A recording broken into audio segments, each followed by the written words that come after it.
Hello friends, welcome back our channel. ఇవాళ మన video వచ్చేసి నేను సేమియా ఐస్ క్రీమ్ చూపిస్తున్నాను అన్నమాట.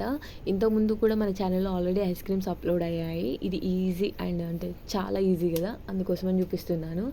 అండ్ నెక్స్ట్ వచ్చేసి మనం చేయాల్సిన ఫస్ట్ ప్రాసెస్ ఏంటి అని అంటే జస్ట్ వాటర్ బాయిల్ చేసుకొని అందులో ఇక్కడ నేను సేమియా చూపిస్తున్నాను కదా, ఇక చిన్న ఒక కప్ ఉంటుంది కదా, టీ గ్లాస్ టీ గ్లాస్ అంత సేమియా తీసుకున్నాను.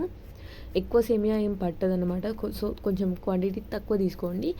అండ్ ఇక్కడ మనకి సేమియా వచ్చేసి ఒక బాయిల్డ్ అయిన తర్వాత కొంచెం ట్రాన్స్పరెంట్గా మారిపోతుంది కదా, అప్పుడు ఒక పీస్ తీసుకొని మనం ఇట్లా దాన్ని కొంచెం ప్రెస్ చేసి చూస్తే మనకి మరీ మెత్తగా అయిపోకూడదు అన్నమాట. ఎందుకనంటే మళ్ళీ మనం అదంతా అంటే ప్రిపేర్ చేసే ప్రాసెస్లో అది మెత్తగా అవుతూనే ఉంటుంది. సో ఇలా ఉంటే ఈ స్టేజ్లో ఉంటే మనకు సరిపోతుంది. ఒక 60-70% అది బాయిల్డ్ అయితే సరిపోతుంది అనమాట. మరి ఓవర్గా కుక్ అవ్వాల్సిన అవసరం లేదు. అండ్ ఇక్కడ కనిపిస్తుంది కదా, ఇలా ఉన్న సేమియాని తీసుకెళ్ళి మనం స్ట్రెయిన్ చేసుకోవాలన్నమాట. ఇలా స్ట్రెయిన్ చేసుకున్న తర్వాత ఇందులో కొంచెం నార్మల్ వాటర్ యాడ్ చేయండి, ఎందుకంటే అది వేడి ఉంటే ఇంకా మెత్తబడిపోతుంది. అందుకోసమే నార్మల్ వాటర్ యాడ్ చేసిన తర్వాత నెక్స్ట్ మళ్ళీ అదే బౌల్లో నేను వచ్చేసి ఇక్కడ ఫుల్ ఫ్యాట్ మిల్క్ తీసుకున్నాను, చాలా చిక్కటివి అన్నమాట ఈ మిల్క్. సో నేను కొంచెం వాటర్ కూడా యాడ్ చేశాను, మరీ అంత చిక్కగా అవసరం లేదు ఈ సేమియా ఐస్ క్రీమ్కి. ఇక్కడ కనిపిస్తుంది కదా, నేను నార్మల్గా కొంచెం వాటర్ యాడ్ చేశాను అనమాట. నెక్స్ట్ వచ్చేసి ఒక చిన్న టీ గ్లాస్ అంతా షుగర్ తీసుకున్నాను, ఎందుకంటే మనకి సేమియా కూడా కవర్ అయిపోవాలి ఆ స్వీట్నెస్ అని కొంచెం ఎక్కువ తీసుకున్నాను. స్వీట్నెస్ తక్కువ తినేవాళ్ళు కొంచెం తక్కువ తీసుకోవచ్చు. అండ్ ఇది మనకి ఒక బాయిల్డ్ జస్ట్ పాలు మరిగితే సరిపోతుంది, మరి ఓవర్గా దగ్గరికి రావడం అట్లా ఏది అవసరం లేదన్నమాట. జస్ట్ ఒక బాయిల్డ్ అంటే ఇలా చూపిస్తున్నాను కదా వీడియోలో, ఇలా మరిగితే సరిపోతుంది. మనం స్టవ్ ఆఫ్ చేసేసుకొని పక్కన పెట్టేసుకుంటే ఒక 15 to హాఫ్ అన్ అవర్ పడుతుంది కంప్లీట్గా పాలని అంటే మన రూమ్ టెంపరేచర్ రావడం కోసం అనేసి టైం తీసుకుంటుంది అన్నమాట. నెక్స్ట్ వచ్చేసి మనం ఇందులో ఎసెన్స్ కానీ అలాంటివి ఏం యాడ్ చేయాల్సిన అవసరం లేదు. జస్ట్ మనం పాలు వేడి చేసి సేమియా ఉడకబెట్టుకొని మిగిలిన ప్రాసెస్ అంతా కూడా చాలా ఈజీ అన్నమాట.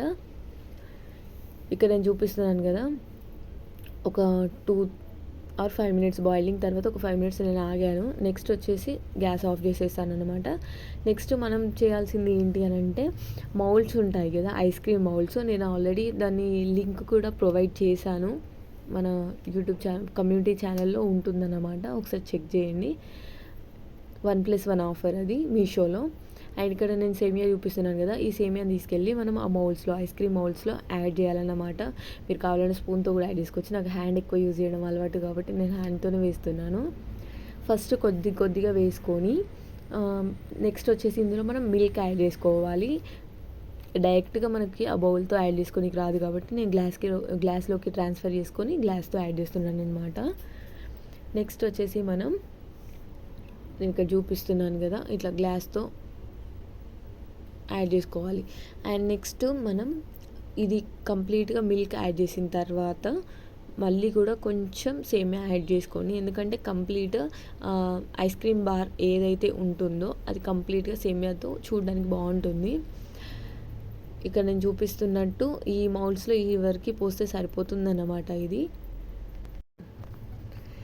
నెక్స్ట్ మనం ఇది ఫ్రీజర్లో పెట్టుకొని ఒక 6 to 7 or 8 hours, నేనైతే నైట్ టైం చేస్తున్నాను, సో నేను ఓవర్ నైట్ వదిలేసాను అన్నమాట.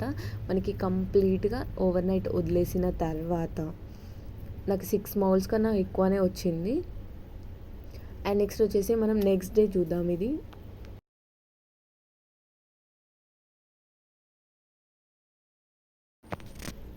నెక్స్ట్ డే మార్నింగ్ వచ్చేసి నేను ఇక్కడ చూపిస్తున్నాను కదా, మనకి ఇలా ఉంటాయన్నమాట.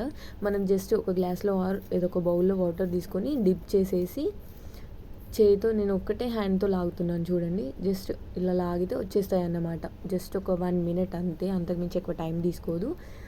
మనకి టేస్ట్ వైజ్ బయట తీసుకున్నట్టే ఉంటుంది, ఇందులో ఎక్కువ ఇంగ్రీడియంట్స్ ఇట్లా ఏమీ ఉండదు. జస్ట్ 3 ingredients: షుగర్, మిల్క్, సేమియా. And thanks for watching. Please do subscribe.